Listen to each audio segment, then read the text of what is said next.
2025년 AWC의 새해 건강 프로젝트 시간입니다. 스튜디오에 영양의학과 임경아 박사님 나오셨습니다. 안녕하세요. 안녕하세요. 지금 저희들이 이 다이어트와 관련해서 시리즈로 건강 프로젝트 시작했는데요. 네. 오늘은 어떤 얘기를 할까요? 비만을 예방해야 되겠다라는 그 목표는 다 누구에게도 있으실 거예요. 그런데 실질적으로 지속 가능한 식단을 제가 오늘 소개해드릴까 하는데요. 네. 맨날 뭐 샐러드만 먹고 계란만 먹고 닭가슴살만 먹고 이게 얼마나 오래 가겠어요. 근데 정말 재미있는 연구 논문이 나왔는데요. KTF, Korean Traditional Food, 한국 전통 음식인데요. 네. 이 음식이 비만을 예방하는데 아주 효과적이라는 리뷰 논문이 나왔습니다. 네. 더군다나 이 논문은 건의 있는 국제학술지에 게재되기도 했는데요. 우리가 늘 먹는 한식이 다이어트에도 좋고 비만도 예방하고 그렇다라는 겁니다. 네. 그래서 이슈가 됐었던 부분들을 살펴보면은 전 세계에서 한국인들은 비만율이 제일 낮습니다. 그리고 건강한 편인데 세계보건기구 WHO에서 발표한 바에 따르면은 한국이 저체중과 비만 유병률을 합친 수치가 가장 낮은 나라의 그룹에 속했습니다. 그리고 여성 유병률이 가장 낮은 한국, 중국, 남성 유병률이 가장 낮은 한국, 중국 이 두 그룹에도 모두 우리나라가 포함되어 있는데요. 그래서 이 연구팀은 이 뭐를 먹나, 이 한국인들이 주로 어떤 음식을 먹나를 연구를 해봤습니다. 그랬더니 우리가 늘 먹는 음식이죠. 밥, 국, 그리고 다양한 반찬이 구성된 식단인데 이걸 보니까 채소도 많고 생선, 곡류도 적당히 포함되어 있고 고기량은 적지만 약간의 향신료, 특히 이제 들기름, 참기름을 활용하고 튀긴 음식이 거의 적죠. 그리고 식품 보존을 위해서 대부분이 발효된 음식, 고추장, 된장, 쌈장, 청국장 많이 있는데요.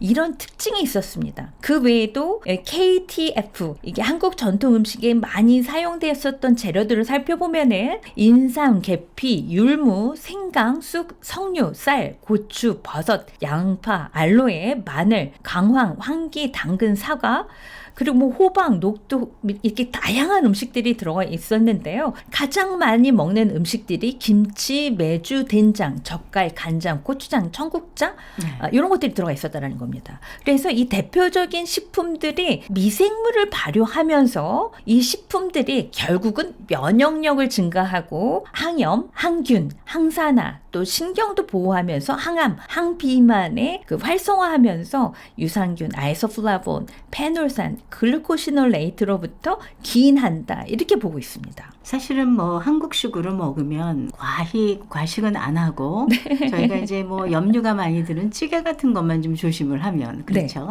네. 그런데 또 하나의 새로운 연구 결과가 뭐냐면은 우리가 늘 걱정했었던 고추장, 된장, 쌈장 이런 것들이 짜기 때문에 고혈압에 영향을 주는 거 아닐까 했는데 이 연구 결과조차도 오히려 예방이 되면서 다른 질병들도 도움이 됐다라는 겁니다. 그래서 양만 저희가 적절하게 먹는다고 한다면은 이런 장류를 또 발효된 음식들을 충분히 사용하면은 도움이 될 것 같습니다. 자, 그러면 저희들이 다이어트 하면은 닭가슴살, 샐러드 이렇게 하잖아요.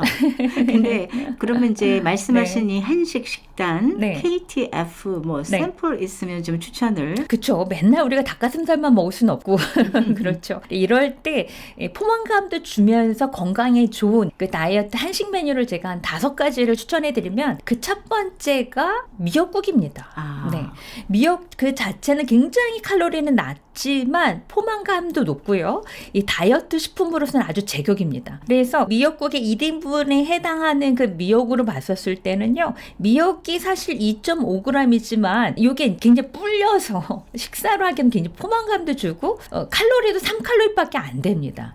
근데 이 미역에 이렇게 미끈미끈하게 그런 그 성분이 바로 이렇게 섬유질의 알긴산이라고 하는데요. 이 알긴산이 우리 몸 안에 들어가 있는 중금속이라든가 발암물질, 노폐물 이거를 싹 흡착해가지고 몸 밖으로 배출시킨다라는 겁니다. 그렇게 해서 알긴산이 위로 가서는 수분을 훨씬 더 흡수해서 부피는 더 커지고 그렇게 되면 이렇게 우리가 위에서 포만감을 느끼게 됩니다.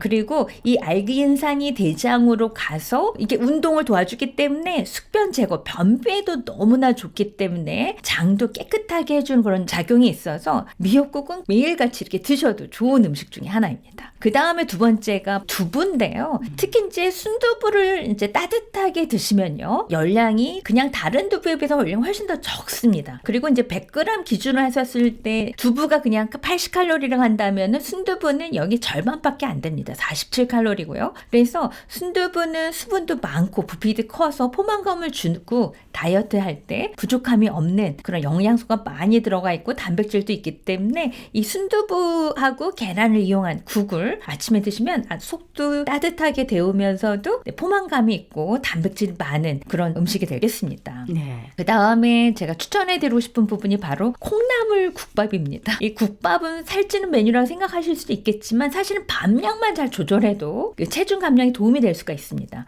이 콩나물 하면은 100g당 열량이 굉장히 낮아요. 23칼로리밖에 되지 않고요. 그래서 이 살찔 우려도 굉장히 적습니다. 그리고 포만감을 주는 식이섬유는 대장에서 물과 결합하면서 변도 부드럽게 또 배변 횟수나 대변량을 이렇게 증가시켜주고 쾌변에 굉장히 효과적입니다. 이 콩나물 국밥을 하셔도 좋겠고요. 콩나물 밥을 이용하셔도 좋을 것 같은데요. 콩나물 밥이라고 한다면은 꼭 이렇게 콩나물뿐만 아니라 집에 있는 야채들을 미리 다 다져서 이렇게 요즘 우리가 이렇게 바쁜 현대인들을 위해서 밀키트 밥을 이렇게 미리 일주일치 이렇게 준비하는 부분이 저도 이제 많이 이렇게 준비를 하거든요. 그래서 다 가진 집에 있는 모든 야채를 다 다지고 버섯도 넣고 그 여기다 이제 콩나물만 넣어서 하루에 먹을 분량씩 이렇게 나누어서 이제 냉장고에 넣어서 요 볶은 거를 같이 이제 밥만 넣어가지고 콩나물 비빔밥, 야채 비빔밥 이렇게 드셔도 되겠습니다.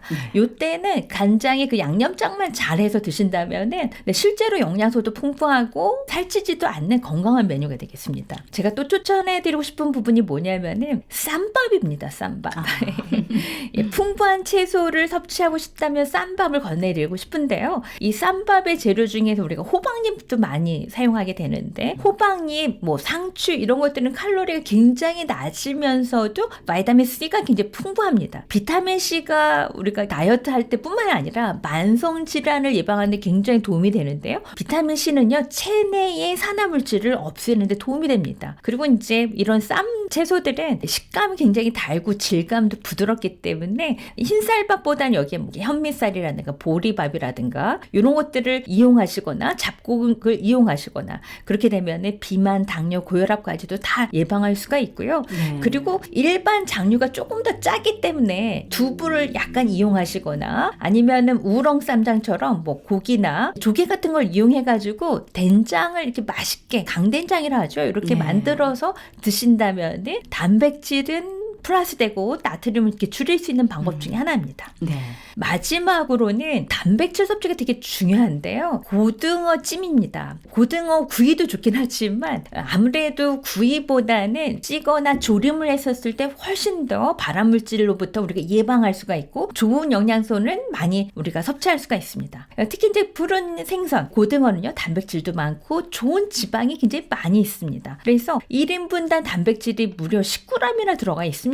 그리고 우리 몸에 굉장히 중요한 불포화 지방산이 많이 들어가 있고요. 우리 두뇌 성분이라든가 오메가3 지방산의 일종인 DHA가 많이 들어가 있는데 무려 11%나 들어가 있어서요. 이 DHA라고 한다면 혈관을 건강하게 하고 또 이제 안구건조증도 예방해 줄 수가 있습니다. 다만 이제 고등어 껍질, 내장 이런 부분들은 최대한 제거해서 드신다면은 면역, 신경, 내분비계에 이렇게 영향을 미칠 수 있는 폴리어마 비페닐 이 있기 때문에 이런 것들은 구워서 드시기보다는 조림으로 해서 드시면 되겠습니다. 네. 자, 오늘 5가지 말씀해 주셨는데요. 네. 이거를 뭐 늘 하시는 거지만 그래도 이제 메인으로 해서 한번 트라이를 하시면 좋을 것 같고요. 네. 집에서 간단히 만드는 뭐 다이어트 레시피가 있을까요? 네. 다이어트를 하신다면은 가능한 한 이 탄수화물 좀 줄이는 부분을 노력을 하셔야 될 겁니다. 똑같이 먹지만 우리가 이제 영양 구성을 달리하는 겁니다. 예를 들어서 김밥 한 줄에 칼로리가 굉장히 높거든요. 생각보다. 그런데 밥 대신에 두부가 들어가는 겁니다. 두부김밥인데요. 굉장히 영양이 풍부한 저칼로리 도시락입니다. 왜냐하면 두부에도 단백질이 많이 있고 또 탄수화물 밥이 안 들어가기 때문에 거기다 치즈라든가 뭐 곤약이라든가 아니면 뭐 양배추, 당근, 오이 이런 것들이 들어가서 이렇게 두부김밥을 드시게 되면은 굉장히 이제 배는 부르면서도 영양이 좋은 그런 음식이 될 수 있겠고요. 그 다음에 이제 닭 닭가슴살을 이용해서 오트밀 죽으로 드시는 겁니다. 우리가 이제 닭가슴살을 맨날 이렇게 샐러드 이렇게 드시면은 좀 질리기도 하고 물리기도 하는데요. 이 닭죽처럼 늘 이렇게 먹는 음식이잖아요. 닭가슴살을 이용해서 거기에 오트밀을 쌀 대신 넣고요. 이렇게 가진 야채, 뭐 당근이라든가 버섯이라든가 양파 이런 것들을 다져서 약간의 소금, 후추, 참기름만 넣어서 드시게 되면은 네, 정말 훌륭한 한 끼에 330칼로리밖에 안 되거든요. 네. 그래서 이렇게 닭가슴살을 이용한 오트밀 죽을 이용해 보셔도 좋겠고요. 그리고 아까 쌈밥을 이용해서 이 도시락 메뉴로도 굉장히 좋습니다. 단호박이 들어가거나 아니면은 아까 제가 말씀드렸던 현미 취나물로 이용한 쌈밥을 이용하시게 되면은 칼로리는 다른 야채, 고기를 이용하게 되면은 1인분에 적어도 400에서 500칼로리가 되지만 현미 취나물로 쌈밥을 이용하시게 되면은 244칼로리밖에 안 됩니다. 그리고 거기에 이제 달걀과 또 감자를 이용하거나 달걀과 또 단호박을 이용해서 맛은 올리고 포만감 늘리면서 단백질 늘릴 수 있는 메뉴도 있을 수 있겠고요. 그리고 또 한 가지 더 추천을 해드리면은 아침에 저희가 이제 아보카도를 이용해서 식빵을 드시는데요. 밥에다가 아보카도를 올리고요. 거기 나또를 넣고 계란, 김 이렇게만 올려서 드신다 하더라도 굉장히 훌륭한 다이어트 식단이 될 수가 있습니다. 이렇게 해서 아침을 빠지지 않게 드신다면은 든든하면서도 건강한 다이어트 식단이 되겠습니다. 이제 듣는 우리가 이걸 어떻게 시행을 하느냐에 따라서 여러분들이 비만을 예방할 수 있는 그런 좋은 식단과 레시피가 될 것 같습니다. 자, 임 박사님 오늘도 좋은 말씀 감사합니다. 감사합니다.